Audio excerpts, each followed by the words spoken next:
আপনারা কি জানেন কিয়ামতের ময়দানে আল্লাহর কাছে বান্দা কোন আমল করলে হিসেব ছাড়া জান্নাতে যাবে? জানেন কেউ? বলতে পারেন কেউ? ভাই, আল্লাহর কাছে হিসেব দিয়ে জান্নাতে যাওয়া কি সহজ কাম না কঠিন কাজ? আরে আল্লাহর কাছে তো অনেক দূরের কথা। আপনি যে প্রতিষ্ঠানে চাকরি করেন তার মালিকের কাছে, উপরস্থ বসের কাছে একেবারে পুঙ্খানুপুঙ্খ করে প্রতিটা পয়সার হিসাব দিয়ে একদম সবকিছুতে পারফেক্টনেস প্রমাণ করা, এটাই তো একটা কঠিন কাজ, দুঃসাধ্য কাজ। সেখানে সারা জীবনের হিসাব আল্লাহর কাছে দিয়ে পাই পাই করে তারপর আপনি জান্নাতে যাবেন, বিষয়টা এত সহজ না। তাহলে হিসেব ছাড়া আল্লাহ তাআলা এমনিতে বলবেন হিসাব টিসাব নাই, তোমাকে এমনি জান্নাতে দিলাম, এটা চান আপনারা? দেখুন কোরআনে কারীম আল্লাহ তাআলা বলছেন, ইন্নামা ইউওয়াফাস সাবিরুনা আজরাহুম বিগাইরি হিসাব। আল্লাহ বিনিময় দেওয়ার ক্ষেত্রে, সওয়াব দেওয়ার ক্ষেত্রে দুনিয়াতে যারা সবরকারী হবে, যারা ধৈর্যশীল হবে, যারা সহিষ্ণু হবে, যারা নিজেকে নিয়ন্ত্রণ করতে পারবে, এই সবরকারীদেরকে আল্লাহ তাআলা হিসেব ছাড়া দিবেন, তাদেরকে সওয়াব দিবেন হিসেব ছাড়া। তাহলে আপনি যখন আপনার কর্মস্থলে থাকবেন আপনাকে ধৈর্য ধারণ করতে হবে। আপনি যখন পাবলিক পরিবহনে উঠবেন আপনার মাথা ঠান্ডা রাখতে হবে। আপনি যখন আপনার বাসা বাড়িতে থাকবেন আপনার মাথা ঠান্ডা থাকতে হবে। মাথা গরম হয়ে যায় যাদের, হট মেজাজ যারা, কথায় কথায় মাথা গরম হয়ে যায়, ধৈর্যহীন হয়ে যায়, যেখানে সেখানে গন্ডগোল বাধায় দেয়, মারামারি বাধায় দেয়, ধৈর্য সহ্য বলতে কিছু নাই, এই লোকগুলো কিন্তু এই সৌভাগ্যবান মানুষদের কাতারে সামিল হতে পারবে না। ঠিক একইভাবে দাম্পত্য জীবনে সুখী হতে হলে সবর এবং শকর, এই দুইটা মূল মন্ত্রের কোনো বিকল্প পথ খোলা নেই। সেটা স্বামীর জন্য প্রযোজ্য, স্ত্রীর জন্য প্রযোজ্য। স্বামী হিসাবে আপনি স্ত্রীর অনেক অনিয়মতা দেখতে পাবেন, অনেক কিছু দেখতে পাবেন, আপনার আকাঙ্ক্ষা, আপনার চাহিদা, প্রত্যাশার বিপরীত আপনাকে সবর করতে হবে। ভাইরা আমার, আমাদের প্রিয় নবী সাল্লাল্লাহু আলাইহি সাল্লামের দাম্পত্য জীবনে কিন্তু টুনটান সমস্যা হয়েছে। আপনারা মনে করতে পারেন নবী সাল্লাল্লাহু আলাইহি সাল্লামের ঘর, ওনার স্ত্রীগণ সাহাবী, তারা উম্মুল মুমিনিন, আমাদের মা, এত মর্যাদাবান মানুষ তারা, তাদের আবার ঝামেলা হয়েছে। ভাই, দাম্পত্য জীবনে টুকটাক সমস্যা তাদেরও হয়েছে। প্রিয় নবী সাল্লাল্লাহু আলাইহি সাল্লাম নিজে একদিন বাসা ছেড়ে মসজিদে নববীতে এসে মন খারাপ করে বসেছিলেন, তিনি বাসায় যাচ্ছেন না, অভিমান করে।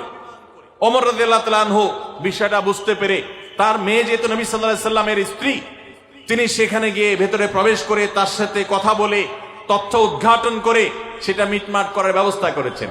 স্বয়ং নবী করিম সাল্লাল্লাহু আলাইহি সাল্লামের জামাতা, ইসলামের চতুর্থ খলিফা আলী রাদিয়াল্লাহু তাআলা আনহু, তার মতে এত মর্যাদাবান মানুষ, তার ঘরে স্ত্রী হিসাবে আছেন কে? মুহাম্মদ সাল্লাল্লাহু আলাইহি সাল্লামের মেয়ে, জান্নাতে নারীদের সর্দার ফাতেমা রাদিয়াল্লাহু তাআলা আনহা। এত বড় মানুষ তারা, স্বামী স্ত্রী দুইজন, দুই দিককার নেতৃত্বে, একজন যুবকদের নেতৃত্ব দিবে, আরেকজন জান্নাতি যুবতীদের, নারীদের নেতৃত্ব দিবে। এত বড় মর্যাদাবান মানুষ, তাদেরও দাম্পত্য জীবনে কিন্তু টুনটান হয়েছে। একবার আলী রাদিয়াল্লাহু তাআলা আনহু এসে মসজিদে টানটান হয়ে শুয়েছিলেন মাটিতে, মনটা খারাপ, ঘরে একটু হালকা ঝামেলা হয়েছে, তো এই জন্য মসজিদে নববীতে এসে মাটিতে শুয়ে আছেন। নবী করিম সাল্লাল্লাহু আলাইহি ওয়াসাল্লাম দেখে বুঝতে পেরেছেন, টের পেয়ে গেছেন যে কিছু একটা হয়েছে বাসায়। তখন তিনি জামাইকে ডেকে বললেন, কুম ইয়া আবা তুরাব, এ মাটির বাপ, মাটিতে শুয়ে আছেন, এজন্য রসিকতা করে বললেন, এ মাটির বাপ উঠো, দাঁড়াও দেখি কি হয়েছে বলো। ভাইরা আমার, দাম্পত্য জীবনে টুকটাক সমস্যা হবেই হবে। যারা বিয়ে করেন নাই আগে থেকে প্রস্তুত থাকেন, বুকে পিঠে ছালার বস্তা সব বেঁধে রেডি থাকেন। বিশেষ করে সময় যেভাবে গড়াচ্ছে, তাতে করে সামনে থেকে হেলমেট পরেও যাওয়া লাগতে পারে। শুধু যাওয়া না, বাসায় ঢোকার সময় বাইক থেকে নামার পর হেলমেটটা আগে খুলবেন না, আগে যা বুঝবেন পরিস্থিতি কি, তারপর হেলমেট খুলবেন। বুঝেন নাই? দাম্পত্য জীবনে টুকটাক সমস্যা হবেই, এটা প্রত্যাশিত। মনে রাখবেন, এই জিনিসটা যদি আপনি আগে থেকে মাথায় রাখেন তাহলে আপনার কষ্ট অনেকখানি দূর হয়ে যাবে। আমরা অনেকে আকাশ থেকে নেমে পড়ি, কি বলে, এত বড় সাহস, এই কথা বলতে পারে কেন? ভাই আশ্চর্য হচ্ছেন কেন? এর চেয়ে বেশি কথা বলতে পারে, মাথা বাড়ি মারছে, আরে ভাই ছুরি মারে নাই যে শুকর আদায় করে। বুঝেন নাই কথা? একই কথা বোনদের জন্য প্রযোজ্য। আমার মা বোন যারা শুনছেন তাদেরকে বলছি, আপনার স্বামীর একটা কথা শুনে আপনি আকাশ থেকে নেমে পড়ছেন, আকাশ ভেঙে পড়ছে মাথার উপরে, কি এটা বললো সে, আপনি ডিপ্রেসড হয়ে যাচ্ছেন। আরে বোন, ডিপ্রেসড হচ্ছেন কেন? এটা কেন?